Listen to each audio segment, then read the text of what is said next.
And what's also beautiful is that I feel like you inspire others as well. So by teaching people this, you can help, like you did, for me in 2020, is like helping move people into that place of neutrality so that they can then find the drive, as opposed to the hopelessness and the despair or the anxiety. Once you have that place of neutrality, you can find the drive to move forward. And so I think you help inspire that so much. Yeah. Well, thank you for saying that, because that's absolutely something that I want to do for the world, is inspire people to pursue their passion and what their soul's purpose is. I think that's such a huge aspect of sort of the way forward right now, is that we have to get out of this collective slave matrix society we're in, where we work a 9-to-5 job to make a paycheck that, 40% of it gets taken by a corrupt government to do very corrupt things, and we just barely pay the rent and scrape by. I mean, what a depressing life, But this is the way that we've been conditioned and wired to believe that's normal. And one of the things Ra says in the Law of One is that it's not normal, that they actually want to help our planet realize this, that the 9-to-5 work week and taxation and basically everything we do on this planet is enslavement. And enslavement is the negative polarity, and Ra is a part of the positive polarity. So we have to really reshape the way we think about society and everything in society in terms of economy, technology. How do we use these things in a way that benefits everybody, and not just a handful of, wealthy elite banking families who become overlords of everybody else? I mean, that's a negatively polarized, what they call service to self-based planet that we're heading towards right now. But thankfully, we're, due to COVID and so many of the other, globalist agendas being carried out right now, people are waking up like never before, like flowers blossoming everywhere, of people realizing, oh, wow, myself included, actually. I really did not understand. I thought I understood, but I had no clue the degree or the magnitude to which our planet really is captured by powerful, wealthy elites who have been running the show behind the scenes for hundreds and maybe thousands of years. And if we're going to truly become a planet of love and unity, we have to collectively heal that shadow through forgiveness and love, and essentially stop feeding into it, right? Which is what we're unknowingly doing. So another interesting aspect of my career is, how do I encourage people to pursue their passions and leave that old system behind, which is a scary thing for people? And then, of course, how do we raise awareness of the ways that we are contributing to the sort of debt slave matrix that we all live in? You touched on so much there. First, I just want to say I totally agree. Like, I thought I knew. I thought I was a real sort of skeptic, and that I was sort of anti-establishment. I thought I was like, like a truth seeker. Like, I am a truth seeker. I always have been. And I really felt like I had some level. I mean, I watched Zeitgeist back in, I don't know, early 2000s. Like, right, yeah. I had some level of awareness, and yet still I didn't understand the depth of my hypnosis until the last couple of years. Because even as a critical thinker, as somebody who is anti-establishment, as somebody who was sort of born that way, I still was deeply entrenched into the system. Even as I questioned it, I was still acting within it. And I still am to this day. I mean, we all do to a degree, unless you're living in the mountains as a hermit. But the really beautiful part of this awakening, this sort of the devastation of waking up to knowing that finding out that you've been in a slave system that your humanity has been in a slave system for arguably several thousand years, To me, those that are at the so-called top, in terms of money, right? It's no longer about money. It's no longer about them hoarding financial resources, as far as I can tell, because obviously they have enough. It's at this point, it's about power, and it's not just about having power. It's about, and you touched on this, I'm repeating you, but it's about ensuring that others do not have that power. Precisely. And the financial system that allows for, so a few individuals to hoard all of the financial resources at the top, and then create a society that's completely dependent upon those resources, and creating a debt system. ensures that nobody has that kind of power. And so what I'm hearing from you is that that we can take our power back. And this is what I believe too. We can take our power back, not necessarily by hoarding those resources, those exact same resources, but by creating a brand new system in its stead. Yeah. Yeah, exactly. That's exciting. It's super exciting. And I have a question, just because I really want to, while I've got you. You've got a wealth of knowledge and understanding about, I think, a lot of esoteric traditions, and you have a really beautiful way of explaining them. And I'm wondering, there's the Law of One and Ra, and then there's probably others too, but what do you know about like prophecies around this moment in time, or where we are right now, or what does the Law of One say about it? I'm just so curious, since you've probably got some understanding about that. Yeah, I do have some things I could say to that. From the Law of One, there's a interesting passage where it might be the same passage where I quoted earlier, where they're talking about the slavery of a 9-to-5 work job, that no one should be forced to, quote unquote, work for 8 hours a day. Nobody works for 8 hours a day. We all know that. You could maybe get somebody to work for 4 to 5 hours a day, and the other 3, they're just brain dead, staring at their computer or their phone, waiting for work to be over. Unless you're doing what you're passionate and lit up about, you literally can't sustain energy that long to work that much a day. So it's a type of slavery that keeps people from self-discovery, spiritual actualization. Like when you leave for work at 7 a.m. and get home at 7 p.m., most people in major cities do that.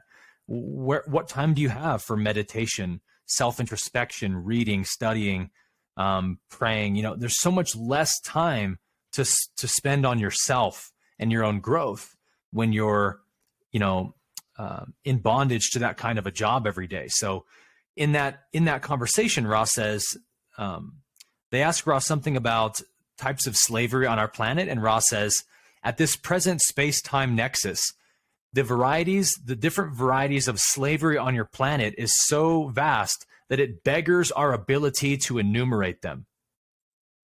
And you go, wow, like this is a 6th density social memory complex extraterrestrial who's telling people the amount of slavery on your planet blows our mind.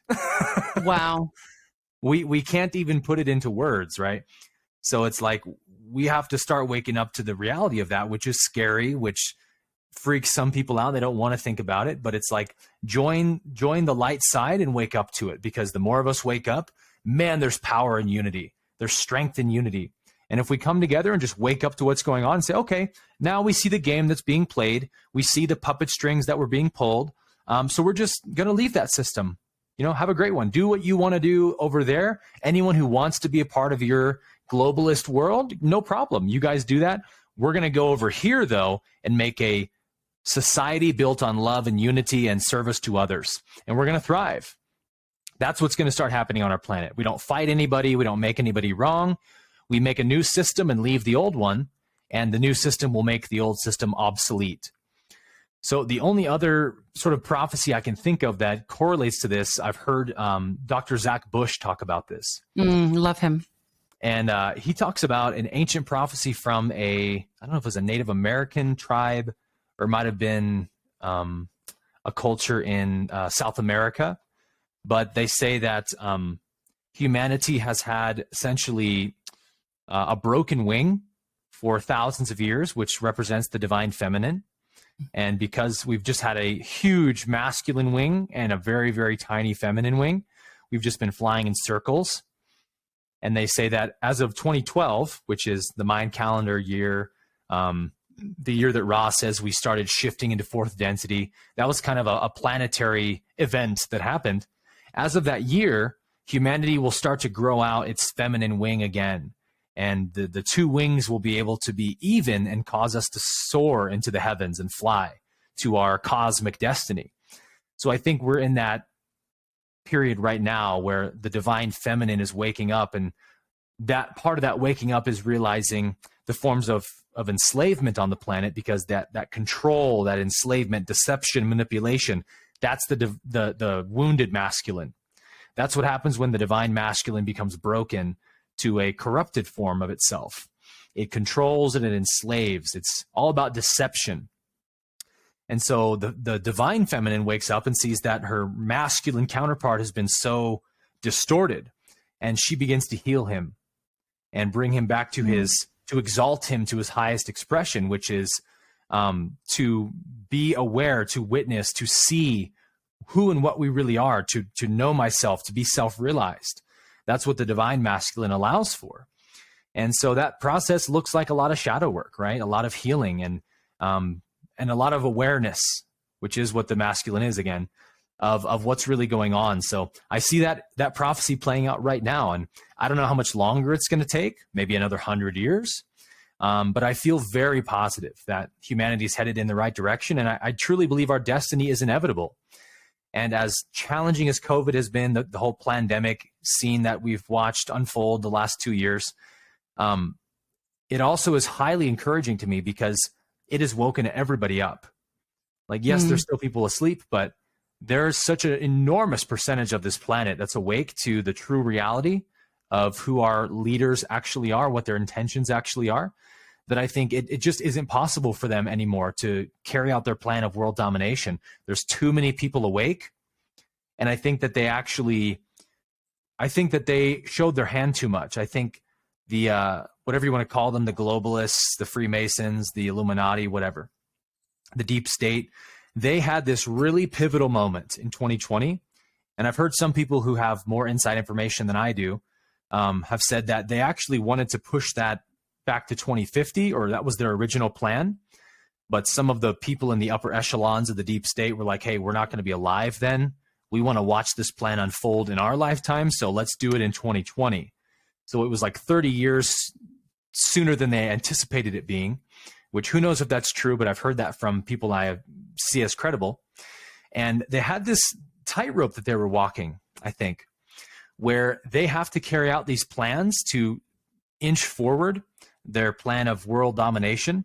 And I've heard Jordan Peterson give this great example of how an abuser takes power over their abused victim is they'll just take a few steps towards you and a few more and a few more until they're so close to you that you're like, hey, man, back off. Like, you're too close. They go, oh, no problem. And they just stay there. And then once you calm down, they take another step forward and another step forward. You say, hey, I said stop it. But it's like, but they're not backing up, right? They're still inching forward towards you. That's what they were trying to do with COVID, was this huge step forward. And they had to do it in such a way that didn't wake too many people up, because everyone that wakes up never goes back, right? Once you're awake to the reality of the world, it's impossible to go back to sleep to it. Even if you wanted to, you couldn't. So they know that, right? So they're like, we have to do this slowly and carefully enough that we don't wake people up, too many people up, but also that we accomplish what we want, which is to take away medical freedom and things like that. And I think that they failed on that endeavor big time. I think they showed their hand way too much. I think too much information has been leaked and gotten out through all the vaccine stuff and the Wuhan lab leak. And like, people are waking up in mass right now. The trucking convoys have been a huge sign of that. And so I think that is a sign for us that, don't worry, humanity's waking up. Yeah, it's a painful process. Yes, we have to be aware of some darkness. None of us want to exist, but it does. So once we get through that, we're going to make an incredibly beautiful world. I really believe that. When we talk about waking up, there's one piece of it that is waking up to the enslavement of the last several thousand years. But then there's another piece of it, which is waking up to who we truly are. Can you speak to that? Yeah, absolutely. I mean, this is all about the law of one. The law of one teaches that all is one. Everyone is one being expressing and knowing itself. And the more we become aware of that, the more we naturally want to take our power back from the people and places and things we've given it to. And that's what waking up means, right? It's not, you don't wake up to the fact that you're powerless and you have to fight and claw for your power back. That's not waking up. That's victimization still. You wake up to the fact that you've always been empowered, you've always had your power, and you unknowingly gave it away. You outsourced your power to leaders and whatever it might be. And so it's not actually as scary as if it is scary, you're probably not really waking up yet, right? Because true waking up, I love this line in A Course in Miracles that says, true rest comes from waking, not from sleeping. Meaning when you truly wake up to who you are as a divine being, as an eternal soul on an evolutionary journey, then you don't have any fears anymore.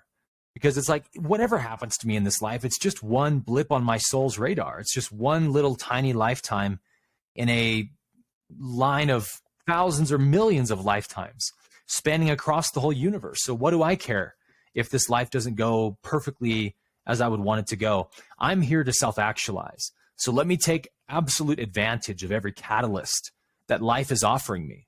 And you better believe what's going on in the world is probably the biggest opportunity the universe is giving everyone right now to self-actualize, to unlock your potential.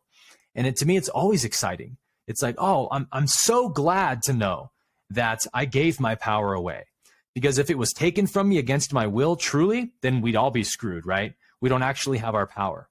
But when you wake up, you always have the realization of, it's always been my power and I give it where I want it to go. And so now that I know that it's my power, I don't have to be a victim anymore.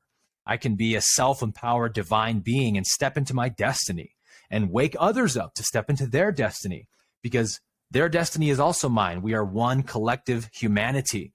And when we know that, we will start marching towards that new earth, that 5D earth that we all know is possible. It's possible right now.